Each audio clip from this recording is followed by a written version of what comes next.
Introduction. There are novels that confuse readers, and then there are novels that unsettle reality itself.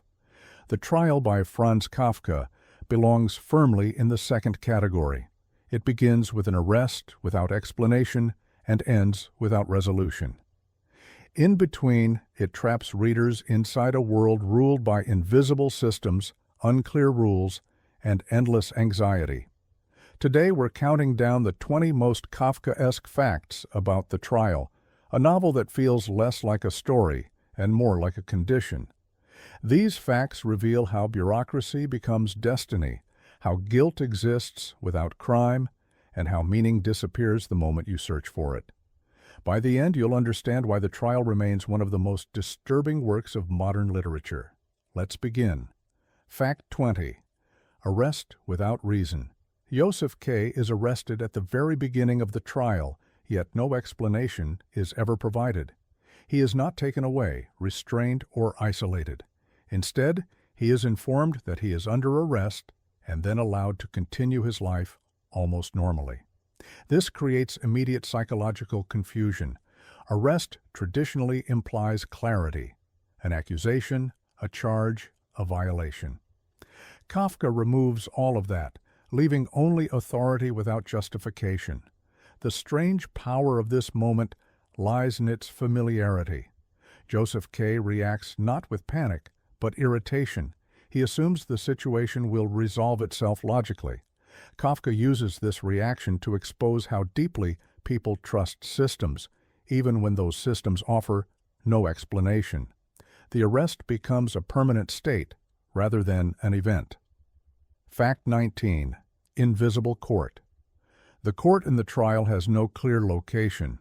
It exists in attics, storage rooms, and hidden corridors inside ordinary buildings. There are no grand halls or formal entrances. Instead, legal proceedings unfold in cramped, uncomfortable spaces that feel temporary and improvised. This bizarre setup suggests that the legal system is not separate from daily life. It is embedded within it. Kafka presents justice not as a visible institution, but as an omnipresent force operating quietly in the background. The lack of a central courthouse reinforces the idea that authority does not need visibility to function. Fact 18. Guilt before crime. In the trial, guilt exists before any crime is named. Josef K is assumed to be guilty from the start, even though no one tells him what he has done. The court never seeks truth or clarification. It only processes guilt as a given. This inversion of justice is deeply Kafkaesque. Guilt is not a consequence of wrongdoing. It is a condition of existence. Kafka suggests that modern systems no longer need evidence. They rely on assumption and procedure. The more he tries to explain himself, the more entangled he becomes. This creates a terrifying logic. Defending yourself implies guilt, and silence offers no escape. Fact 17. Endless procedure. Legal proceedings in the trial never move toward resolution. Hearings repeat without progress. Officials offer advice but no solutions. Every step forward leads to another delay. Kafka portrays bureaucracy as a machine that exists solely to continue operating. It does not aim for justice, closure, or clarity. Its only purpose is self-preservation. Josef K becomes trapped in endless preparation, waiting for hearings, consulting lawyers, submitting documents that change nothing. This procedural infinity drains his energy and sense of self. The system wins not by punishment, but by exhaustion. Kafka suggests that modern power no longer needs force, it only needs time. Fact 16. Law without meaning. The laws governing Josef K's case are never explained. No rulebook exists, no official defines what is allowed or forbidden. The law operates without language. This absence creates constant anxiety. Josef K cannot follow rules he does not know, yet he is punished for failing to follow them. Kafka exposes how authority becomes most powerful when it is undefined. When rules are unclear, Individuals internalize guilt and self-police endlessly. The law becomes psychological rather than legal. Fact 15. Authority is casual. Court officials behave casually, even lazily. Guards argue over breakfast. Judges appear distracted. Clerks seem bored. This casual tone makes authority more disturbing. Power is not dramatic or threatening. It is indifferent. Kafka shows that systems do not need cruelty to function. Indifference is enough. Josef K's life is dismantled not by villains, but by ordinary people doing routine tasks. This suggests that harm does not require malice. It only requires participation. Fact 14. Lawyers complicate everything. Josef K's lawyer offers no real help. Instead, he introduces more confusion, delay, and dependency. Legal assistance becomes another trap. Kafka presents professional expertise as self-serving. The lawyer understands the system but benefits from its complexity. Resolution would end his role.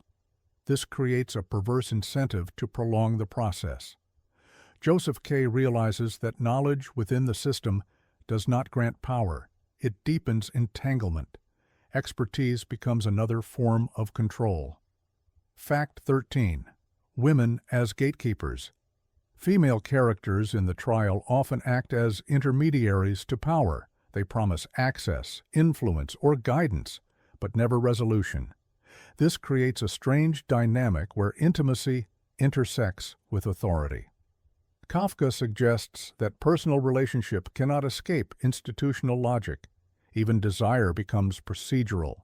These encounters offer hope, but that hope always collapses into further confusion. Access does not equal escape. Fact 12. Work continues. Normally, despite his arrest, Josef K continues working at his bank. His professional life remains intact at first. This coexistence of normalcy and crisis is unsettling. Kafka shows how systems allow individuals to function while being quietly dismantled. Life does not stop for injustice.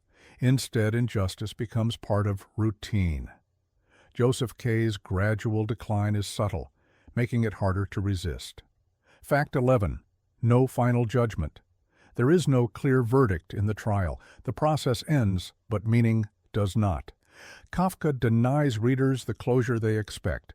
Justice is never delivered because justice was never the goal. The ending reinforces the novel's core idea. Systems do not exist to resolve. They exist to continue. Fact 10. Time loses shape. Time in the trial feels distorted. Days blur together. Progress is impossible to measure. This temporal confusion reflects bureaucratic experience. When outcomes are unclear, time becomes meaningless. Kafka captures the anxiety of waiting without purpose. Fact 9. Shared ignorance. Throughout the trial, nearly everyone seems to know about the court, yet no one can explain it clearly. Landladies, co-workers, lawyers, and officials all reference the system as if it is common knowledge. However, when Josef K asks direct questions, answers dissolve into vague statements, half-truths, or contradictions. This creates a world where information exists everywhere, but clarity exists nowhere. Knowledge becomes social rather than factual. The most Kafkaesque element is that no one questions this structure. Ignorance becomes normalized, accepted as part of daily life, revealing how systems survive by making confusion feel ordinary. Fact 8. Shame over punishment. Josef K is rarely threatened with physical consequences. Instead, he experiences growing shame. His trial does not isolate him physically, it isolates him psychologically. He begins to feel embarrassed about his case, avoiding discussion and hiding details from others. The court never needs to punish him directly. It allows him to punish himself. Kafka suggests that modern authority functions internally. Control no longer requires force when individuals absorb judgment into their identity. Josef K becomes increasingly self-conscious, questioning his worth and behavior even without accusation. Fact 7. Futile resistance. Josef K. frequently considers resisting the court. He plans speeches, imagines confronting officials, and briefly asserts confidence. Yet every attempt at resistance dissolves into hesitation. He never fully rebels because rebellion itself feels unclear and pointless. Kafka presents resistance as something that requires understanding, and understanding is deliberately unavailable. The system defeats opposition by making action feel irrational. Josef K. senses that fighting back may worsen his situation, though he cannot explain why.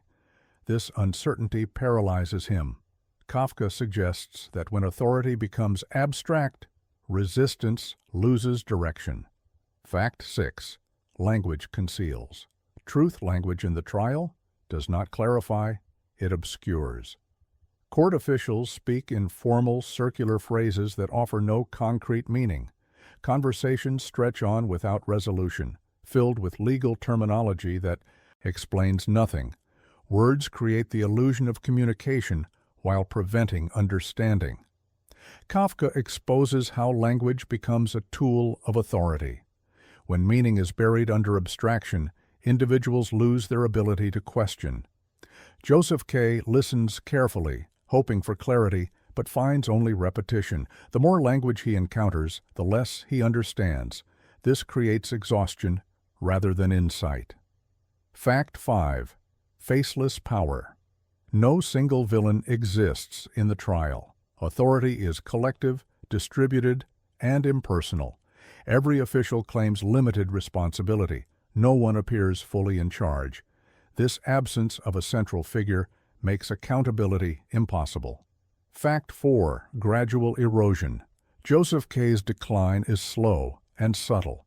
He does not collapse immediately. Instead, his confidence erodes piece by piece. He becomes distracted at work, impatient with others, and increasingly anxious. There is no dramatic turning point, only accumulation.